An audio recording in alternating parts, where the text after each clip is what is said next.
The new year is upon us, and with it once again comes those thoughts of how I'm going to make this year better than last year. A lot of people choose to answer that question with good old-fashioned hard work. Now, not to say those ways are wrong, it's just the plan of just trying harder isn't exactly a foolproof strategy. That's where I come in. Instead of putting together unhelpful goals and having a vague idea of how you're going to accomplish them, instead we're going to put together an effective game plan, setting manageable goals and putting systems in place in order to actually accomplish them. The system we're starting with is the yearly theme, a concept pioneered by Mike Hurley and CGP Grey. Thanks, dads. The idea is to figure out the biggest weak point you currently have. Maybe you're disorganized, have too many projects, have too few projects, or just need a little bit more stability. Identifying that major problem is paramount to success. As the saying goes, the first step to solving a problem is identifying that you have a problem in the first place. After identifying a specific problem, or the general area that needs help overall, that's when we move into the fun part. Coming up with a general solution and a catchy name. There are two major reasons why you need a name for your yearly theme. 1. Having a cool name makes everything better. 2. That name will act as a consistent guiding point for you going forward. A few examples: the year of less, the year of stability, the year of order. Heck, an artist friend of mine did a year of character designs. You know yourself best, so whether you're starting from a very broad point or a very specific point, it's down to your own personal preference and what you think will help yourself the most. Now that we have a general baseline to start from, let's start with something a little bit more unique. We are of course going to cover the more reliable tactics, building good habits, setting realistic goals, how to accomplish tasks you set out to do. Before that though, there is one thing I want everyone watching this video to set out to accomplish. That thing is finishing off old projects. Now it might seem weird that during this time of looking forward and building towards the future, I want everyone to tackle problems from their past. Just hear me out. At the start of December, I'd started working at my own personal goals going into 2020. With that, there were a few things I did. I started implementing habits, I streamlined pieces of work, and I started working on projects that are necessary for 2020. However, while I was doing that, I took notice of all the projects I had left incomplete from the last year, and the year before that, and, well, the year before that. Now this time range is from when I was suffering from a really severe case of burnout, so my projects list is probably way more intimidating than what your projects list is going to be. That might sound like a bad thing for me, but actually, that's a really good thing for you. Because once I sat down and actually listed out all the major projects I had left incomplete over the years, there weren't that many. Yeah, it would take more than just a couple of weeks to catch up, but if I just sat down and took things one step at a time, it would be caught up. That was really motivating, not just having very clearly defined goals, but knowing I was finally going to be able to accomplish some of these really long-term goals I had set for myself. More than that, completing these were actually super beneficial to both me as an artist and towards my business potential. I'm also sure your goals would do the same. Why else would you have had them as goals? However, that's not the only reason. Yeah, it's good motivation, and yeah, it will start you on the right track having completed some clearly defined goals to start the year off, but more importantly than any of that, it's going to decrease cognitive load and keep potential future problems from popping up. Even if it's a goal that doesn't seem like it has to be done in the near future, if the task is something that takes time and effort, then it slipping your mind is just that much bigger of a deal. You don't want to one day remember that really important, time-consuming thing you have to get done right now, right in the middle of a bunch of other really important, time-consuming things. So it's important to get these things done early. So now that we have a kickstart and some clearly defined goals, let's start planning out what the rest of the year is going to look like. When setting goals, there are only 4 things to keep in mind. 1. How the task will help in the long run. 2. Does this fit with my yearly theme? 3. How many work hours will this take? 4. Running cost and effect analysis, is it worth doing, and how much time should I invest into it in order to reach an equilibrium? Let's start by breaking this down with the first question. You could probably make anything seem like it'll be helpful in the long run if you really put your mind to it. Of course I need to go live in Peru and take banjo lessons. It could help me in the long run.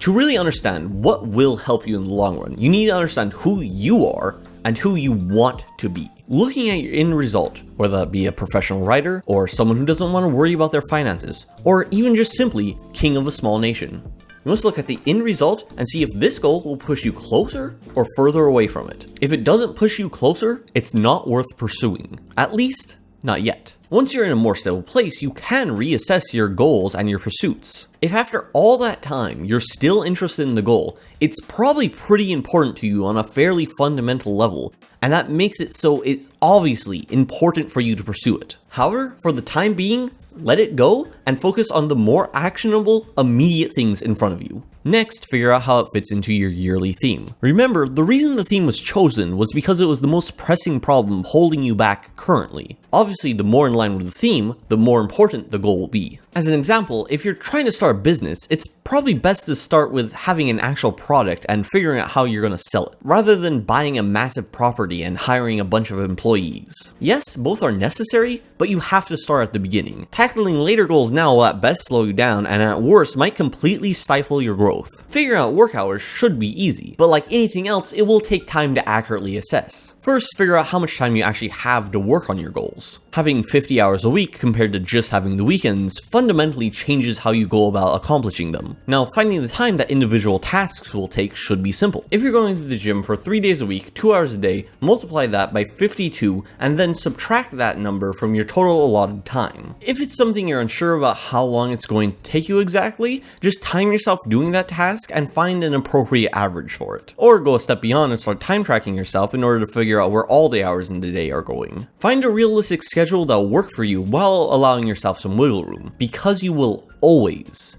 need wiggle room. Finally, finding that right balance is always incredibly important. Even if it's a task that takes up 80% of your time, it's important to hit that amount and not go over it. On the flip side of that, it's really easy to not get around and not tackle those things that only take up 1 or 2% of your time. So just stay vigilant and make sure that dividing your attention properly and accurately becomes a habit. Speaking of habits, this actually might be the most vital part of actually accomplishing your goals. When you actually sit down and factor out the hour amount you'd have to spend every day to reach all of your goals, it usually isn't even that high of an amount. The problem comes in with actually doing it every day and not running out of energy. That's where habits come in. Besides the obvious consistency point, it does one other really important thing for you. Because of how habits actually function within the brain, developing them will give you way more energy. Or rather, the individual actions you take will take far less. You see, before something becomes a habit, the action is stored in the cognitive part of your brain, meaning every time you do that thing,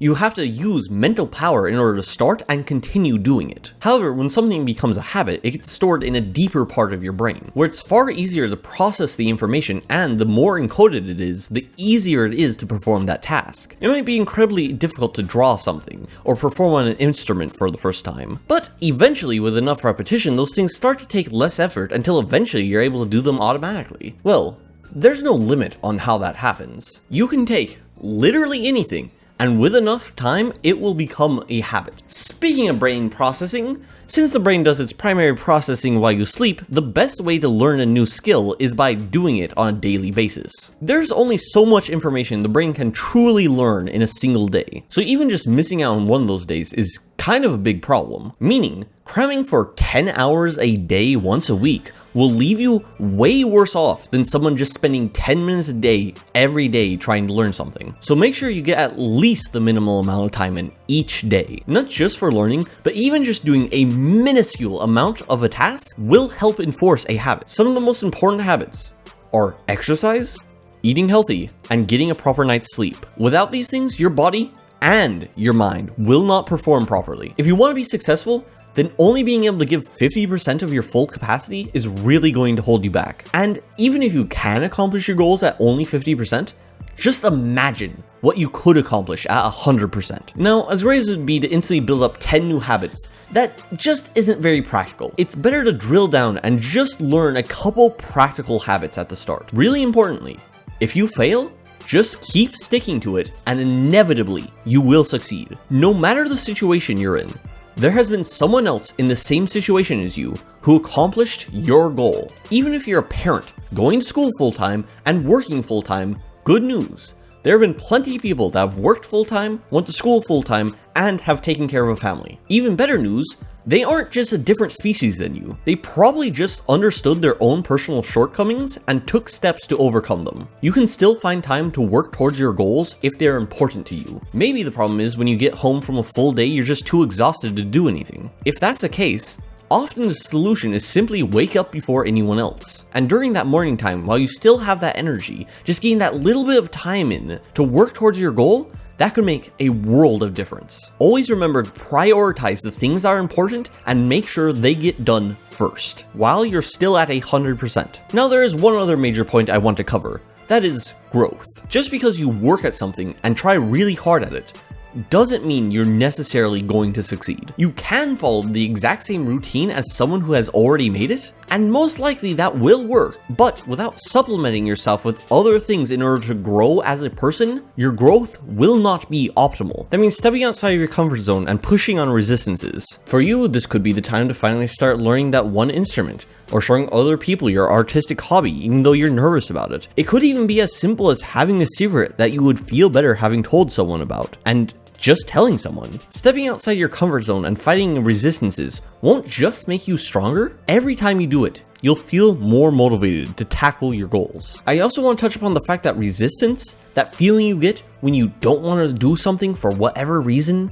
and you just can't quite bring yourself to do it, that probably is the leading cause for failing at achieving someone's goals. That could be from not wanting to fail, or even not wanting to succeed. So overcoming resistances and developing the skill to be able to overcome future resistances, that is paramount to becoming successful. At the very least, it will allow you to avoid one of the biggest pitfalls that so many others seem to fail at. So go out there and try something that gives you that uneasy feeling of resistance. To end this video, I just want to talk about one thing. Right now, I'm sure you're full of motivation to tackle this upcoming year and make it great and accomplish your goals and really set out to just do something incredible. That's great, but eventually there's going to be a really challenging moment that will take the wind out of your sails. And that's okay. It's bound to happen, so preparing for it mentally is important. Just make sure when you get knocked down, you get back up again. Now, go out there and make this the best year yet.